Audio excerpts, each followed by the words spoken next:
Silakan duduk Bapak Ibu. Haleluya. Haleluya. Saya sapa dulu Bapak Ibu semua. Shalom Bapak Ibu. Shalom. Puji Tuhan. Ya, saya senang berjumpa dengan saudara. Apakah saudara senang berjumpa dengan saya? Amin. Ya, pasti senang. Kenapa? Akan diberkati. Amin. Iya kan? Iya, kecuali kalau saya akan marahi, itu pasti lain.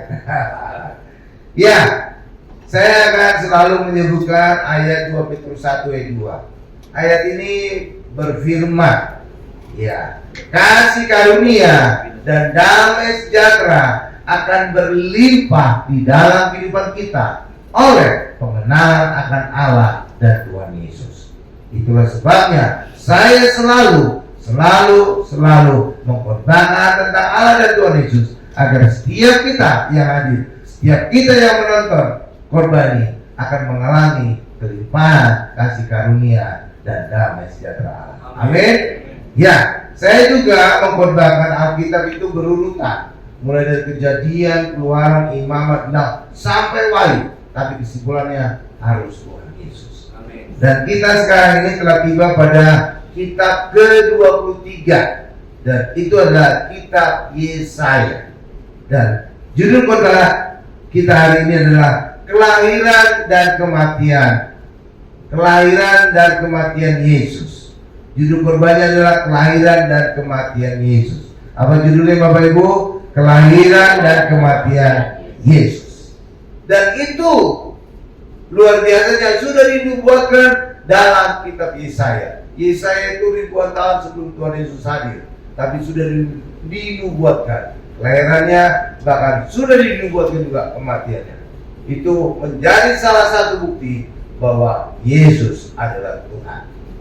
Tidak ada manusia yang dinubuatkan kelahirannya, Bapak Ibu, selengkap Tuhan Yesus. Iya kan? Iya, mana ada? Kan orang kan nggak bisa ngatur gimana dia lahir. Siapa yang melahirkan dia? Nggak ada kan? Kalau orang bisa ngatur gitu, semua orang bikin lahir jadi anak raja. Semua orang bikin lahir di istana. Benar kan Bapak Ibu kan? Nah, iya dong kalau kita bisa memilih. Siapa yang nggak ingin jadi anak raja? Siapa yang nggak ingin jadi anak presiden kan? Iya. Tapi itulah Allah itu luar biasa sehingga kita tidak bisa memilih di mana kita lahir, siapa yang melahirkan kita. Siapa orang tua kita. Amin. Tapi yang luar biasa lagi, walaupun Yesus bisa dilahirkan oleh siapa saja, bisa dilahirkan di mana saja, justru Yesus lahirnya di kota terkecil di Yehuda, di Bethlehem, dan lahirnya paling sederhana di kandang domba. Pernah nggak saudara lihat ada manusia lahir di kandang domba? Gak ada ya, dari Yesus kan. Itu kan luar biasa sekali kan. Padahal Yesus bisa memilih dimanapun dia lahir. Ya kan? Tuh, coba kalau saudara diizinkan untuk memilih di mana saudara lahir, pasti milihnya di sana. Benar nggak Boy? Iya dong. Kalau perlu jadi anak orang kaya paling kaya di dunia gitu, anak Bill Gates gitu. Iya kan? Jadi kacau dunia kalau demikian ya. Iya kan? Lah iya dong kalau semuanya ingin anaknya orang paling kaya di dunia. Nah, coba kita lihat ayatnya tentang kelahiran Yesus. Yesaya 7 ayat 14. Yesaya 7 ayat 14. Nih saya bacakan ya. Yesaya 7 ayat 14. Di depan juga sudah ada, saudara juga bisa mengikuti. Ya, bisa membacanya dalam hati. Sebab itu Tuhan sendirilah yang akan memberikan kepadamu suatu pertanda.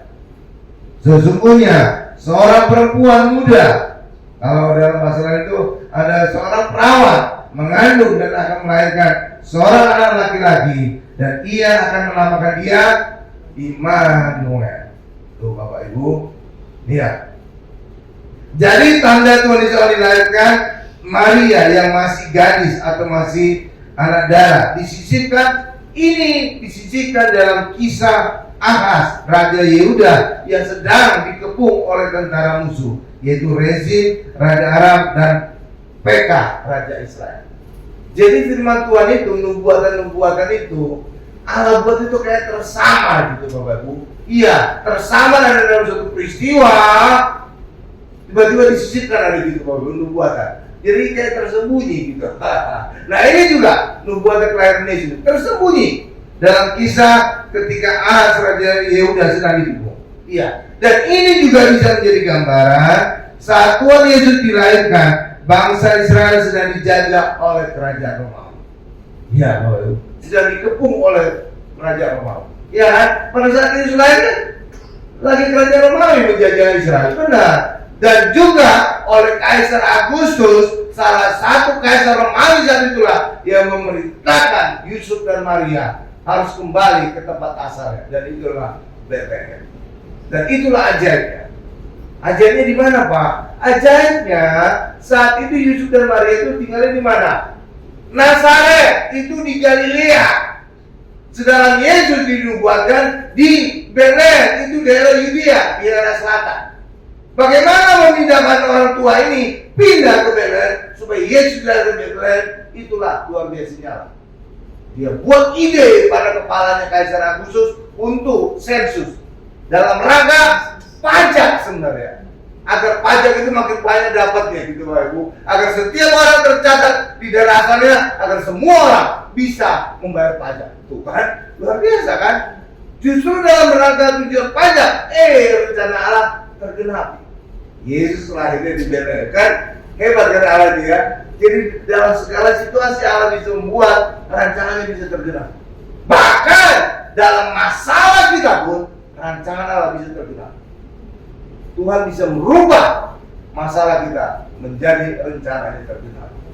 Iya, sama seperti juga penolakan orang Israel. Iya Bapak Ibu, dengan menyalibkan Yesus, justru itulah tujuan kedatangan Yesus, mati di atas kayu salib. Jadi penolakan masalah itu bisa dirubah Allah, membuat rancangan tergenapi. Hebat kan? Luar biasa. Ya. Nah, Yesus itu dilahirkan oleh anak darah atau gadis perawan Bapak Ibu. Ya, saat itu Israel sedang dijajah oleh kerajaan Romawi. Biasanya, ini Pak, bisa diangkat lagi Pak? Agak berat kayaknya mic-nya. Iya. Iya, berenteng. Baru mantap. Rasa berat itu Bapak Ibu. Iya. Biasanya tokoh-tokoh besar dilahirkan dari wanita-wanita yang mandul. Iya, contohnya Isa dilahirkan siapa? Mamanya siapa? Sarah. Jadi melahirkan di usia berapa? Saudara tahu? 95 tahun.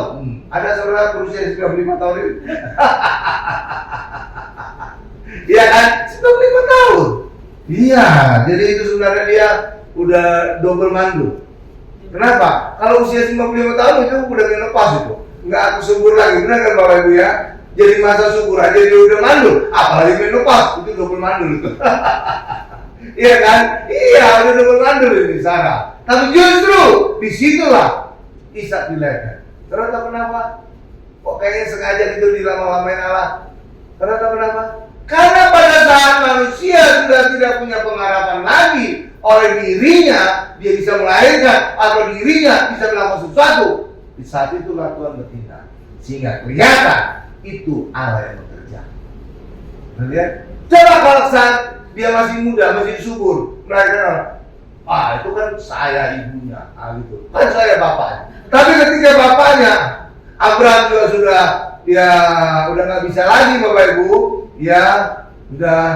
demikian juga Sarah sudah nggak mampu lagi secara kemanusiaan. Di saat itulah Allah bekerja, maka mereka akan sadar itu perbuatan Allah, bukan lagi manusia. Berarti itu, ya sama juga seperti saudara. Ketika saudara menghadapi masalah besar, saudara sudah angkat tangan, saudara tidak mampu lagi, tiba-tiba terjadi keajaiban, maka saudara mau nggak mau harus mengakui itu karena Tuhan. Saudara bisa lihat itu? Iya, makanya setiap kali Allah bekerja, ketika kita sudah angkat tangan, maka Tuhan turun tangan. Tapi ketika kita masih bisa turun tangan, Allah mesti angkat tangan.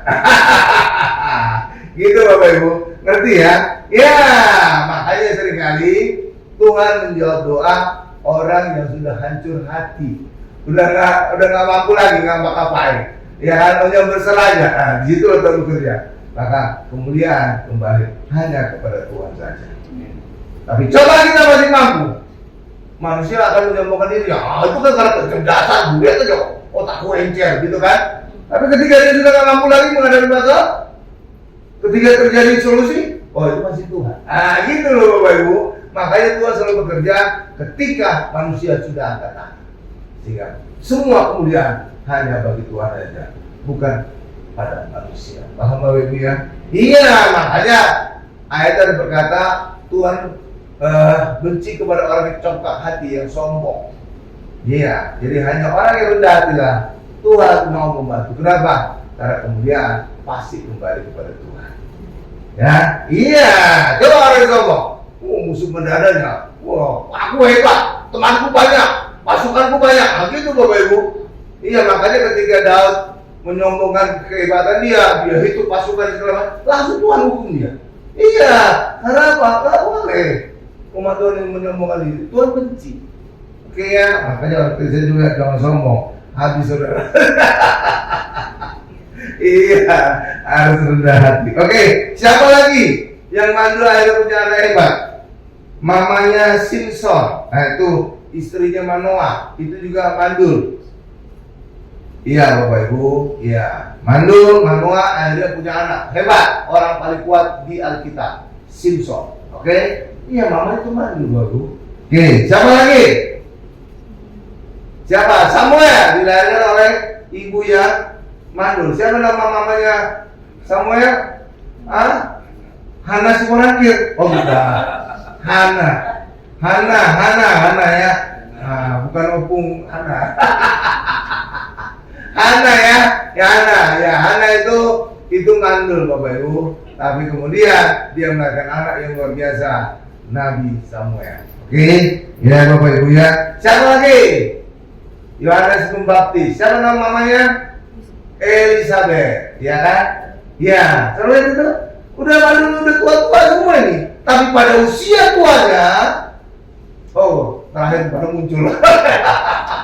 Baru diomongin langsung muncul.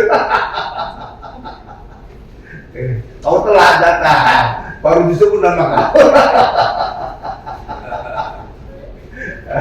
Iya. Jadi siapa tadi nama mamanya Samuel?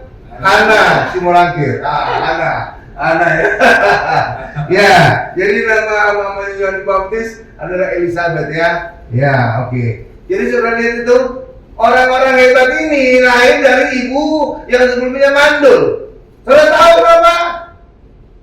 Karena mereka lahir bukan karena keinginan bapak ibunya, tapi itu semua dikandung dari Roh Kudus. Amin. Makanya anak-anak dilahirkan anak-anak hebat.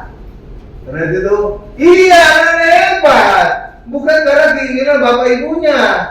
Iya, karena apa? Secara manusiawi bapak ibunya sudah tidak mungkin punya anak lagi. Jadi ketika akhirnya mereka punya anak, itu pasti karya Allah. Itu pasti dikandung dari Roh Kudus. Nah itu, iya makanya orang-orang hebat itu dilahirkan oleh ibu yang mandul, yang sudah tua. Jadi secara manusiawi mereka tidak mungkin lagi punya anak, dan di saat itulah Tuhan bekerja dan melahirkan anak yang hebat. Jadi mereka mau nggak mau harus mengakui ini semua karena Tuhan. Nah itu lihat ujungnya itu loh Bapak Ibu, semua kemudian bagi nama Tuhan ya kan? Iya, nggak ada lagi berkata anak siapa dong, siapa bapaknya, siapa ibunya, nggak ada lagi lampu ngomong gitu kan? Iya udah tua, mana mungkin mereka punya anak lagi, ya kan? Iya, tapi disitulah akhirnya Tuhan berkarya. Oke, lanjut. Tetapi Tuhan Yesus berbeda karena Yesus dilahirkan oleh anak darah, bukan nenek-nenek tua ya kan Bapak Ibu? Kalau yang lahiran ini tokoh-tokoh itu nenek-nenek tua yang lahirkan Bapak Ibu. Iya nenek-nenek tua yang mandul kan, double mandul lagi ya. Kalau udah tua kan pasti menopause ya kan? Iya, jadi udah mandul kuadrat gitu. Tapi justru disitulah mereka melahirkan anak-anak hebat. Tetapi Tuhan Yesus berbeda, dilahirkan dari anak gadis, dan itu adalah Maria. Oke? Nah, tanda kelahiran ini salah satu bukti Yesus adalah Tuhan karena kelahirannya sudah dinubuatkan jauh sebelumnya. Nah, Immanuel artinya apa Immanuel? Tuhan beserta kita atau Allah beserta kita. Ini menjadi jaminan hidup kita sukses dan penuh damai. Saudara tahu kenapa? Ini Immanuel dahsyat. Saudara tahu kenapa Immanuel dahsyat? Kenapa bisa menjamin hidup kita menjadi sukses dan berhasil? Saudara tahu kenapa? Begini, saya ambil ilustrasi.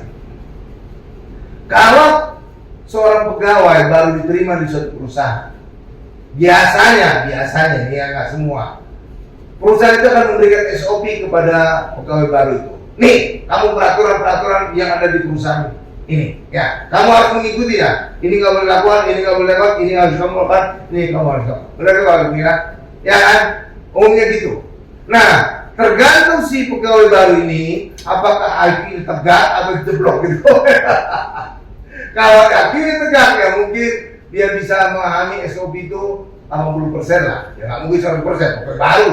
Ya kan? Nggak mungkin langsung ngerti semua, ya kan? Ya pasti 80% lah kira-kira. Tapi kalau IQ-nya jeblok, ya mungkin 60% lah. Asal-asal lulus gitu. 60% ya gitu ya. Ya kan? Ya kan? Jadi tingkat kegagalan mesti ada. Yang pintar tingkat kegagalan 20%, yang agak IQ-nya jongkok gitu Bapak Ibu, mungkin 40% ya. Tetapi saudara bisa bayangkan pegawai baru itu, kalau dia dapat SOP, dia juga didampingi oleh direktur utama perusahaan itu. Bagaimana tingkat keberhasilan?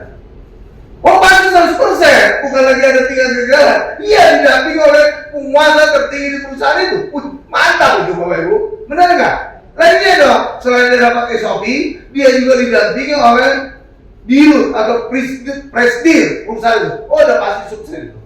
Ya kan? Kalau ada sedikit kegagalan, nanti akan bisa dibantu oleh direktur itu kan, dirut itu kan. Iya, tingkat keberhasilan 100%. Hal yang sama juga dengan kita ketika kita mengalami Immanuel.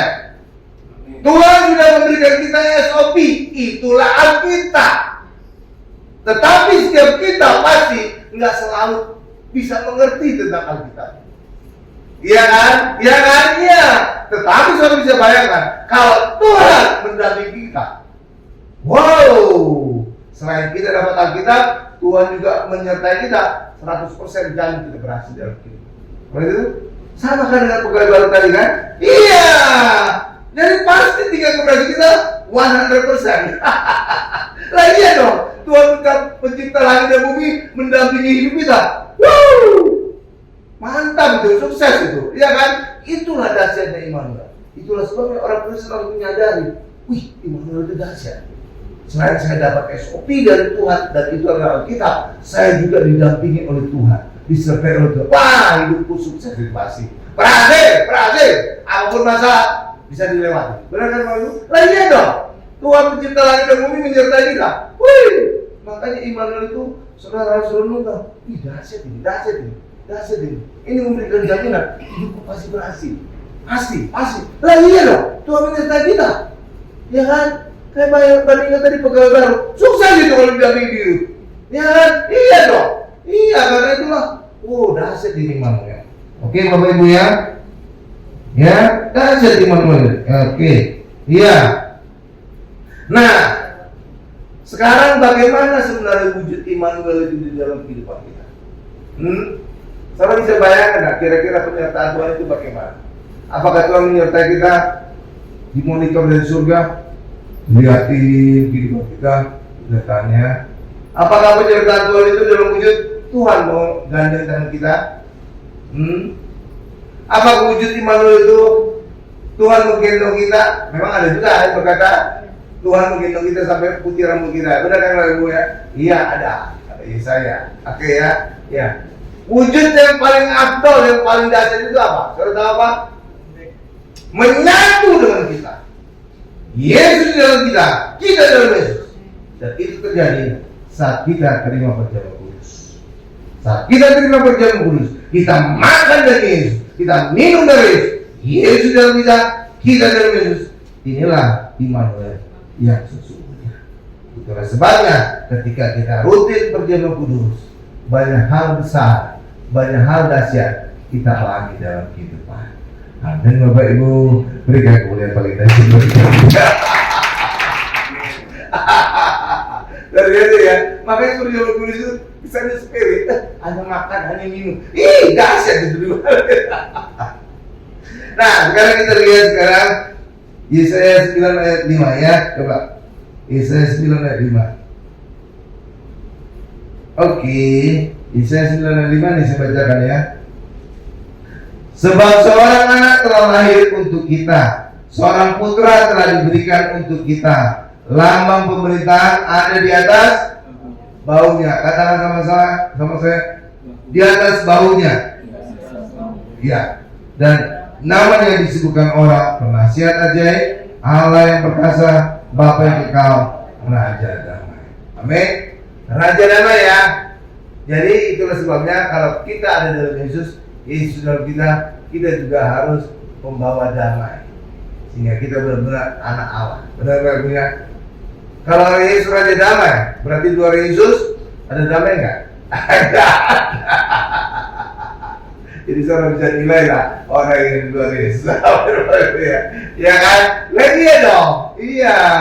Iya makanya kan orang luar juga heran lihat orang Kristen. Udah dia apa-apain, diganggu-ganggu ini, dia apa, disakit-sakitin, tapi tetap memaafkan. Karena ada damai di hati kita ya. Ya kan nggak mau ribut kan? Lagi ada Yesus di dalam kita. Iya, kalau mereka ganggu sedikit aja langsung ya udah pokoknya gitu lah. ya kan pokoknya kan. Ya pokoknya itulah. Oke ya. Ya, jadi Tuhan Yesus lahir sebagai anak manusia, tetapi juga adalah putra tunggal Allah yang dikaruniakan bagi kita. Lambang pemerintahan dari ada di atas baunya. Tadi saya minta disebutkan. Nah, ini maknanya apa? Coba kita perbandingkan dengan Lukas 15 ayat 5. Itu pada saat Tuhan Yesus menemukan kita domba yang hilang, dia menaruh di atas bahunya. Nah, itu ada hubungan. Coba kita buka Lukas 15 ayat 5 ya. Nih saya bacakan Lukas 15 ayat 5. Dan kalau ia telah menemukan siapa ini? Domba yang hilang, ia meletakkannya, ia ini harusnya huruf besar. Yesus meletakkannya di atas baunya dengan gembira. Jadi domba yang hilang itu adalah kita, orang berdosa. Ditaruh Yesus, ditemukan Yesus, kemudian ditaruh di atas bahunya. Oke? Sedang tadi Yesaya tadi apa berkata tentang bau? Lambang pemerintahan ada di atas baunya. Yang ada di atas baunya tadi siapa? Domba yang hilang. Kita. Jadi artinya kita lambang pemerintahan Allah. Mantap. Sering aja. Iya kan? Tadi kan dikatakan lambang pemerintahan ada di atas baunya. Sedangkan Lukas 15 dikatakan domba itu ditemukan, dia taruh di atas baunya. Artinya apa di atas baunya Yesus? Kita, dan kita adalah lambang pemerintahan. Jadi kita akan memerintah di kerajaan. Itu dia. Lah iya dong. Iya kan? Iya. Itulah sebabnya orang Kristen akan diangkat memerintah sebagai raja-raja dan imam-imam di bumi. Katakan di dalam Wahyu 5 ayat 10. Tuh, jadi ada hubungannya. Oke, Bapak Ibu ya? Iya, Alkitab itu cakep. Enggak asal ditulis gitu Bapak Ibu, tapi ada hubungannya, ada makna-maknanya. Kalau kita benar-benar paham. Wahyu 5 ayat 10, kita lihat nih. Wahyu 5 ayat 10. Haleluya, haleluya. 10, oke. Nih saya bacakan, saudara juga bisa baca di depan. Ya, dalam hati. Dan engkau ini berarti Tuhan atau Allah telah membuat mereka menjadi suatu kerajaan. Nah, kalau bahasa Indonesia itu suatu kerajaan. Tapi kalau dalam versi bahasa Inggris membuat kita menjadi raja-raja. Coba bisa, tapi kan ada cepat diganti ke bahasa Inggris. Wahyu 5 ayat 10.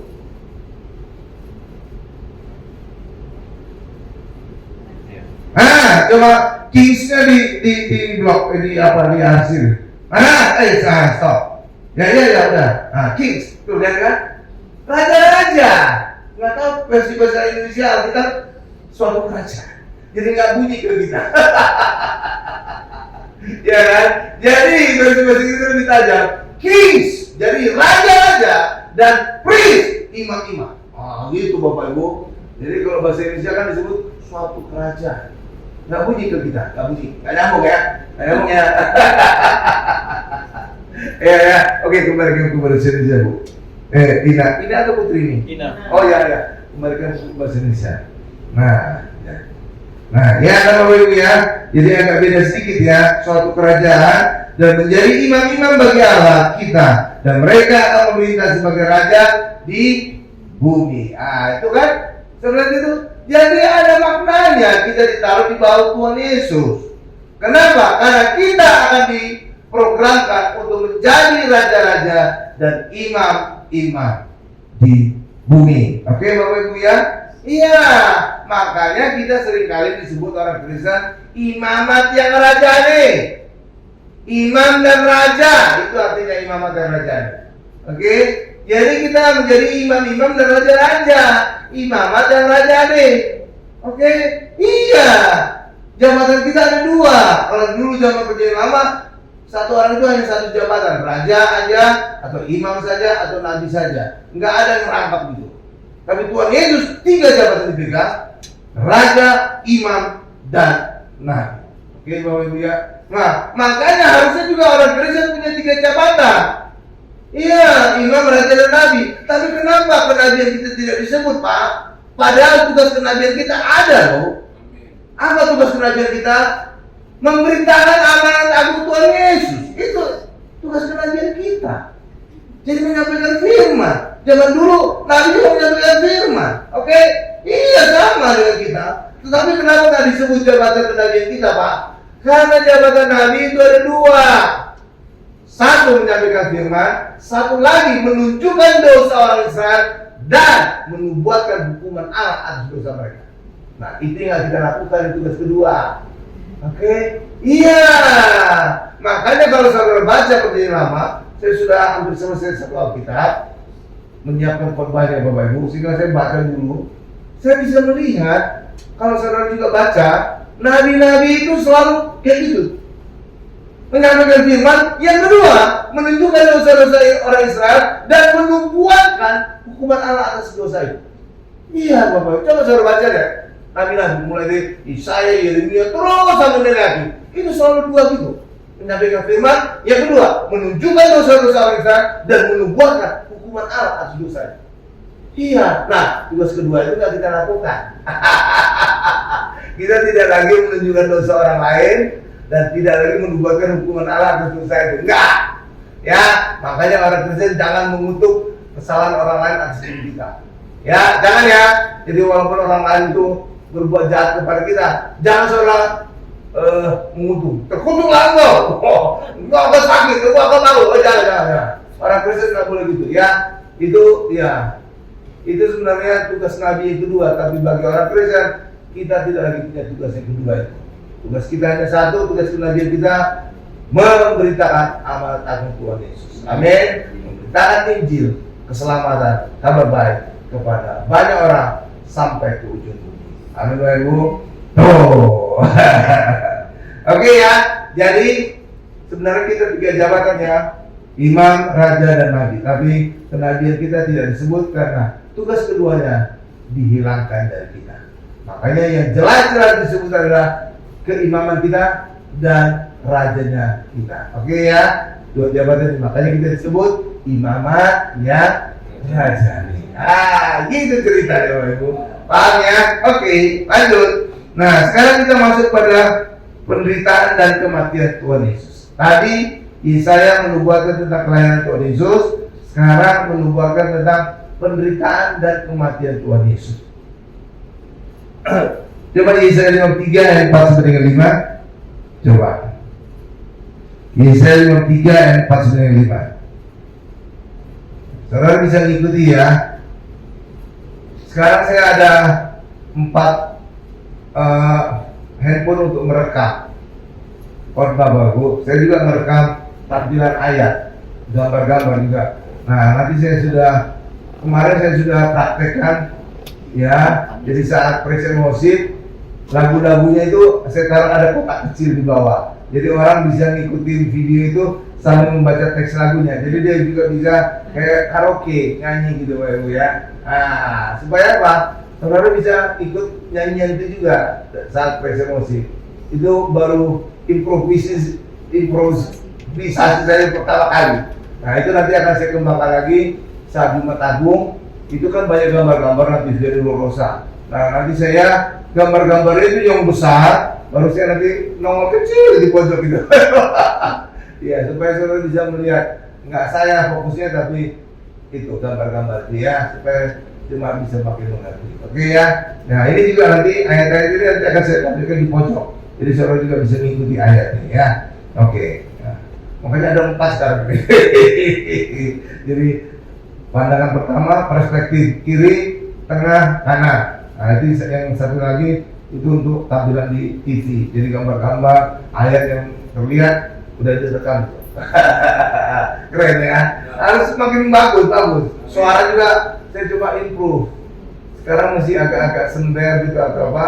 Nah, nanti coba ada teman saya yang pernah kerja di televisi Indosiar bagian soundman. Nah, itu saya undang hari Kamis dan Jumat untuk setting bantu Pak Karet. Wow. Ya, mudah-mudahan hasilnya jadi lebih bagus lagi. Pokoknya kita improve terus. Jadi makin better gitu. Jadi ini Tuhan harus kita terus lebih bagus ya. Oke? Ini ya. Iya. Oke. Sekarang coba Yesaya 3 ayat 45. Ya, saya katakan ya. Tetapi sesungguhnya penyakit kita lah yang ditanggungnya, ya, dan kesesaran kita yang dipikulnya. Padahal kita mengira dia kena tulah, dipukul dan ditindas Allah. Jadi pada saat Yesus menderita di salib itu, imam-imam berpikir, ini Yesus terkutuk, sampai dia mengalami segala penderitaan. Padahal apa? Yesus mengalami semua penderitaan itu karena dosa kita. Benar ya? Ya, karena penyakit kita, karena kesesaran kita. Oke, terus ayat 4. Tetapi sesungguhnya penyakit kita yang ditanggungnya dan kesesaran kita yang dipikulnya. Apalagi kita mengira dia kena tulah, dipukul dan tidak salah. Tetapi dia tertikam oleh karena pemberontakan kita. Jadi yang memberontak siapa? Kita. Yang ditikam Yesus. Padahal dulu dalam perjanjian lama saudara berbuat, saudara menanggung resikonya. Nah, tetapi dalam perjanjian baru Yesus merubah semua itu. Ya, Bapak Ibu, ya, yang memberontak kita, tapi tertikam Yesus. Dia diremukkan oleh karena kejahatan kita. Yang jahat siapa? Kita. Yang diremukkan Yesus. Harusnya apa? Sesuai perjanjian lama kita. Tapi nyatanya Yesus kan, tuh luar biasa. Ya, ganjaran yang mendatangkan keselamatan bagi kita ditimpakan kepadanya. Ya, jadi ganjaran akan apa? Bayaran untuk keselamatan kita. Ya, itu ditanggung oleh Yesus. Ditimpakan kepadanya dan oleh pilu-pilunya kita menjadi sembuh. Nah, ini sedikit saya tambahkan info buat saudara. Ini pilu-pilu rencana kan? Oleh pilu-pilu Yesus kita sembuh, benar ya? Tetapi pada aslinya sebenarnya itu tunggal. Oleh pilu Yesus kita sembuh. Kenapa Pak? Kan gitu banyak pilu Pak. Kok hanya disebut tunggal? Begini. Kalau pilu masih jelas bentuknya, ini misalnya baret, ada jarak 1 cm, Bapak Ibu. Itu disebut ganda, bilu-bilu. Tetapi kalau sudah hancur, nggak kelihatan lagi, tapi sudah tetelan daging, udah bolong gitu, itu nggak lagi disebut jamak, tapi tunggal. Makanya bahasa aslinya oleh bilu tunggal kita sembuh. Ah, gitu Bapak. Karena nggak bisa lagi dihitung mana bilunya, udah hancur punggung Yesus, udah bolong, udah tetelan daging, gitu Bapak Ibu. Makanya nggak lagi bahasa jamak, bilu-bilu, tapi bilu tunggal. Ngerti itu? Paham? Nah, jadi makin tahu kita ya. Jadi terus makin tahu, oh, yang benar itu ini sebenarnya. Ah, gitu Bapak Ibu. Paham ya? Iya kan? Iya. Misalkan saudara, misalkan luka gitu, bisul gitu, 1 di tangan. Ya, terus ada lagi di sebelahnya bisul. Saudara misalkan, oh tanganku ada bisul-bisul. Tapi kalau bisulnya 1 lebih gede, 1 tangan gitu. Itu kan nggak gampang lagi kan? Enggak dong. Bisulnya 1 tapi besar banget gitu, 1 tangan gitu ya kan? Jadi nggak lagi disebut jamak, tapi udah bisul besar gitu. Nah hal yang sama juga dengan bilu. Bilu itu disebut ganda, jamak kalau masih kelihatan, bisa dihitung. Tapi kalau sudah bolong, udah nggak bisa dihitung lagi Bapak Ibu. Udah tetelan daging, udah nggak bisa lagi dihitung. Makanya disebut tunggal. Oke, paham ya Bapak Ibu ya? Oke, terus tadi udah selesai belum saya? Ya udah, oleh dulu deh. Jadi penyakit kita ditanggung dan kesalahan kita dipikul Yesus. Iya, jadi penyakit itu sudah jelas. Kesengsaraan itu adalah akibat resesi ekonomi. Jadi setelah keselamatan, Tuhan Yesus memberkati kita dengan kesehatan dan pemulihan ekonomi. Amin Bapak Ibu. Ya, Yesus buktikan karena pemerintahan kita, Yesus dilumpuhkan karena kejahatan kita. Artinya apa itu? Tuhan Yesus mati untuk kita ketika kita masih berdosa. Dan itu ada ayat dikatakan Roma 5:8. Amin. Iya Bapak Ibu. Jadi kebaikan Allah yang menuntun kita kepada pertobatan. Kalau perjanjian lama itu terbalik Bapak Ibu. Kalau orang Israel ingin diberkati Allah, mereka harus memberikan korban persembahan dulu. Mereka harus berbuat baik dulu, baru diberkati Allah. Tetapi dalam perjanjian baru itu terbalik. Kita alami dulu berkat Allah, kita alami dulu kesembuhan Allah, barulah kebaikan Allah itu yang menuntun kita kepada pertobatan. Banyak pendeta keliru. Dia berkata kepada jemaatnya, dia berkata kepada orang Kristen, bertobatlah kamu supaya kamu sembuh, bertobatlah kamu supaya kamu diberkati, bertobatlah kamu supaya kamu mengalami kelepasan. Itu salah. Itu perjanjian lama. Kita harus membayar dulu supaya kebaikan Allah mengalir atas hidup kita. Itu perjanjian lama, Neng. Perjanjian baru semua itu sudah dibayar Yesus terlebih dahulu di atas kayu salib. Itulah sebabnya kita bisa mengalami segala kebaikan Allah lebih dulu. Barulah kebaikan Allah itu yang membuka mata kita. Kasih Allah luar biasa atas diri kita, dan itulah yang menuntun kita kepada pertobatan. Amin. Jadi pertobatan itu bukan di depan, di belakang. Pertobatan itu bukan sebab, tapi pertobatan itu adalah akibat. Paham Bapak Ibu? Iya, itulah bedanya perjanjian lama dengan perjanjian baru. Perjanjian lama belum ada yang bayar. Makanya manusia harus bayar dulu supaya mengalami kebaikan Allah. Perjanjian baru sudah ada yang bayar, Yesus namanya. Makanya kita bisa mengalami kebaikan Allah lebih dulu. Paham Bapak Ibu? Makanya orang Kristen harus bisa membedakan perjanjian lama dan perjanjian baru. Dan hari ini kita di dalam Yesus hidup di dalam perjanjian baru. Makanya kita bisa mengalami kebaikan Allah dari dulu. Ayatnya gimana Pak? Ini sudah ada protes itu. Oke, siap. Roma 2 ayat 4. Coba, ini tadi tambahan ayatnya. Soalnya agak-agak ini kontroversial. Nanti banyak pendeta protes supaya mereka nggak berani protes. Ini ada ya. Iya kan, banyak pendeta bilang gitu kan. Coba kalau gimana Pak? Bertobat kamu supaya kamu sembuh. Bertobat kamu supaya diberkati. Benar kan? Awalnya kan tuntutan bertobat kan? Iya, itu perjanjian lama. Perjanjian baru enggak bertobat, itu di belakang. Iya. Mana banyak? Itu bukan. Roma 2 ayat 4. Nah, coba saudara lihat. Nih, saya bacakan ya. Maukah engkau menganggap sepi kekayaan kemurahannya, kesabarannya, dan kelapangan hatinya? Tidakkah engkau tahu bahwa maksud kemurahan Allah ialah menuntun engkau kepada pertobatan? Jadi kemurahan Allah itu, berkat Allah, kesembuhan, kelepasan dari Allah itu, itulah yang menuntun orang kepada pertobatan. Jadi pertobatannya di belakang, bukan di depan sebagai syarat. Karena tahu, itulah bedanya perjanjian lama dengan perjanjian baru. Iya, seringkali orang Kristen tidak bisa membedakan perjanjian lama dengan perjanjian baru. Ada singkapan.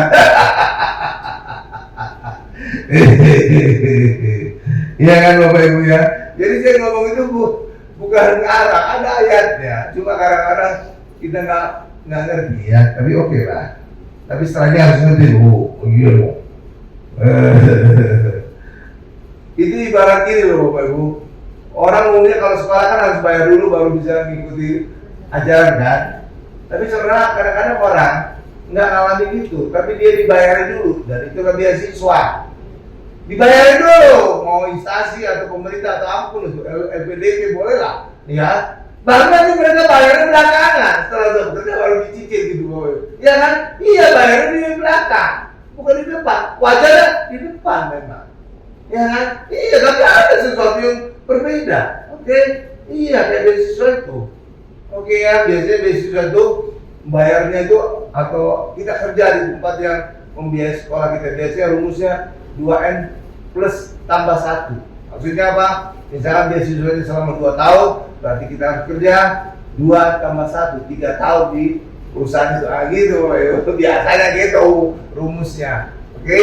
Ya, gitu. Ya, oke, jadi paham ya?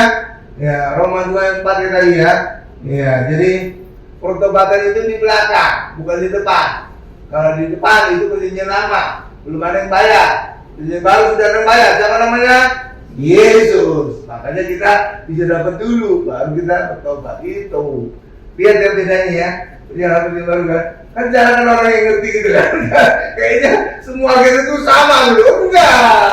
Harus dilihat itu perjanjian baru ya. Beda. Itulah sebabnya kehadiran Yesus membuat perbedaan besar. Adanya perjanjian baru. Tanpa Yesus nggak ada perjanjian baru. Iya kan? Iya.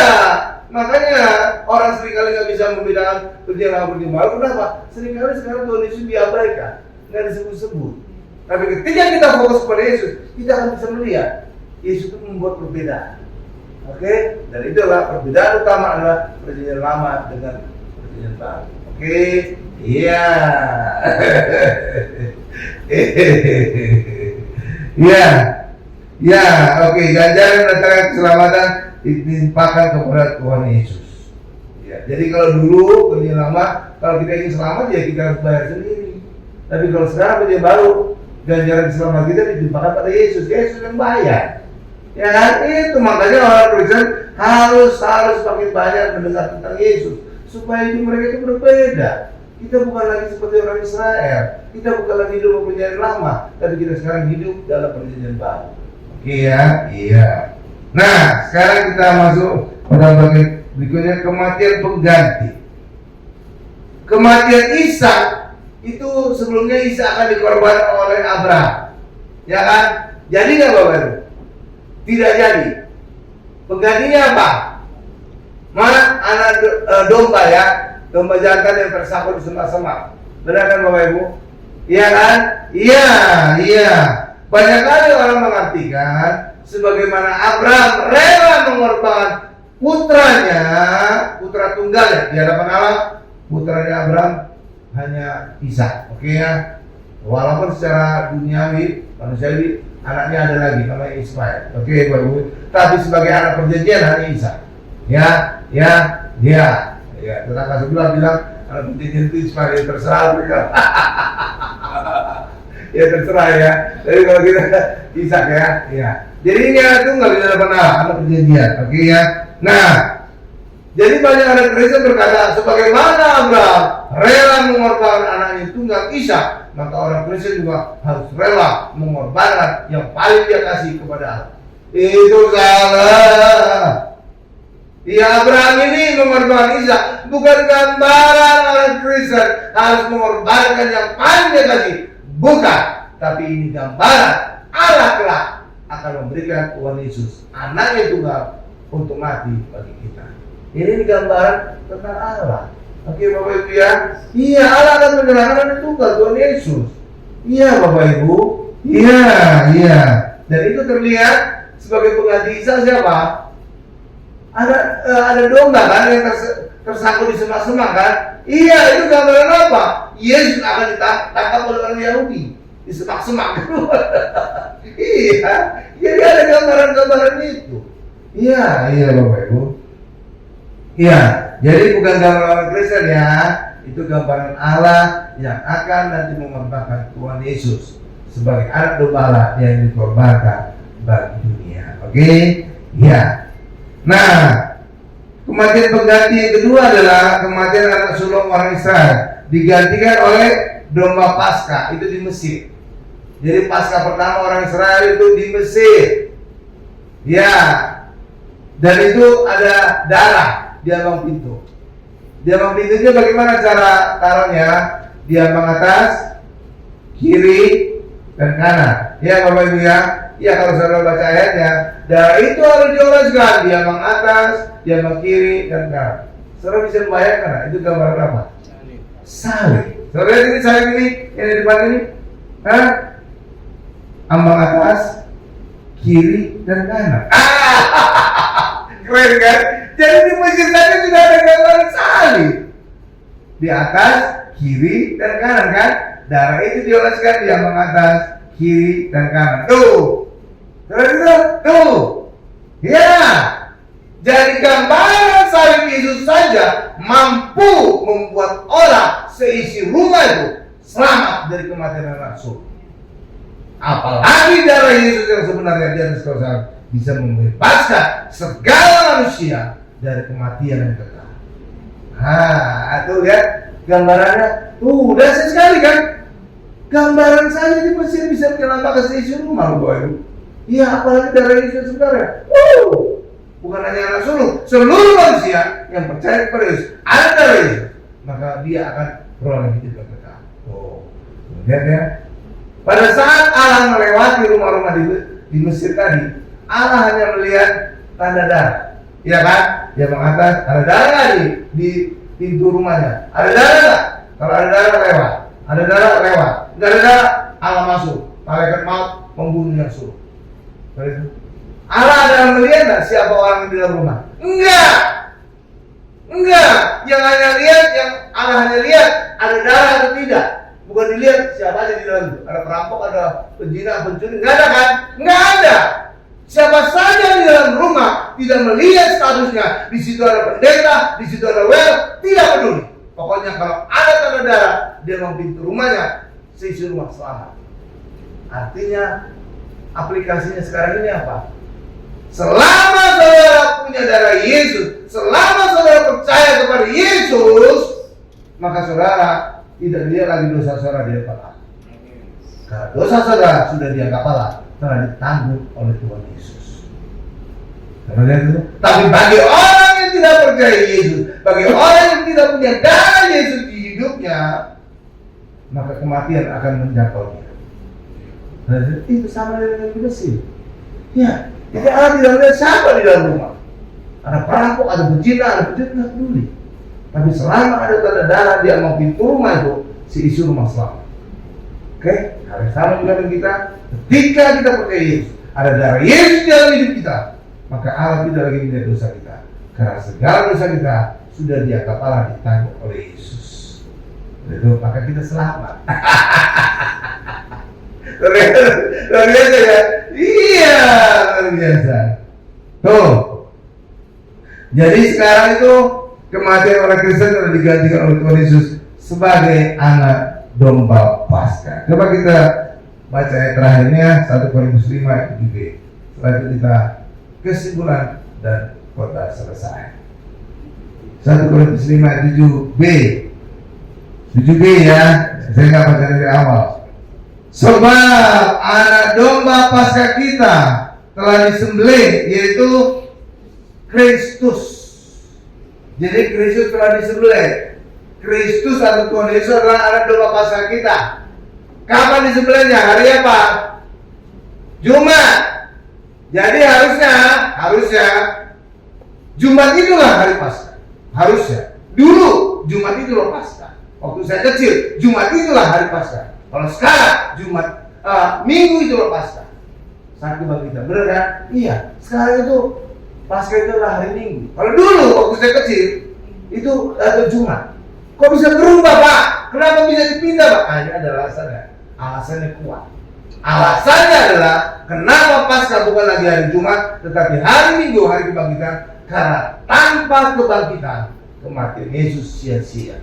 Itulah sebabnya Paskah harus gabungan antara kematian dan kebangkitan. Makanya Paskah dipindah menjadi hari Minggu. Itu keputusan gereja. Paham? Iya, kalau berdasarkan ayat ini harusnya Paskah itu hari Jumat. Dan memang dulu hari Jumat. Jumat Agung itu adalah Paskah. Tapi sekarang sudah dipindah jadi hari Minggu kan. Saat kebangkitan itu alasannya adalah tanpa kebangkitan kematian Yesus sia-sia. Itu ada ucapan Rasul Paulus. Iya Bapak Ibu. Karena itulah makanya sekarang Paskah dipindah di hari Minggu, di hari kebangkitan. Karena tanpa kebangkitan kematian Yesus sia-sia. Oke Bapak Ibu, paham? Paham? Ini ya, kita begitu mengalami banyak sih kabar ya. Jadi pinter tuh. Iya kan? Iya, kalau waktu saya kecil, Paskah cuma. Iya, cuma aku kita nanti cari-cari telur Paskah gitu, yang dapat ada telur yang ada nomornya, dapat hadiah gitu. Oh iya dulu gitu, masa kecil yang indah. Iya cari-cari telur Paskah gitu, dulu ada kebiasaan gitu. Iya telur, ada nomornya, nah, dapat hadiah sesuai dengan nomor di telur itu gitu. Asik juga ya. Sekarang ada nggak sih? Mungkin perlu juga nanti gitu ya kalau udah banyak jemaat ya. Iya kan, ada dari telur Paskah, diumpetin di bangku, ada nomornya, nanti sesuai nomornya dapat hadiah, gitu kan, itu keren juga ya. Kayak saya di masa kecil. Iya, jadi gitu. Jadi yang dulu Paskah itu adalah Jumat Agung, oke? Ya, tapi sekarang dipindah ke kebangkitan Yesus. Kenapa? Karena tanpa kebangkitan kematian Yesus sia-sia. Paham Ibu ya? Nah, itu dia ceritanya. Ya, saya simpulkan Bapak saya. Tuhan Yesus lahir untuk mati, untuk menggantikan kita menderita, untuk menggantikan kita mati akibat dosa, dan untuk menyelamatkan kita. Amin. Kita tundukkan kepala kita.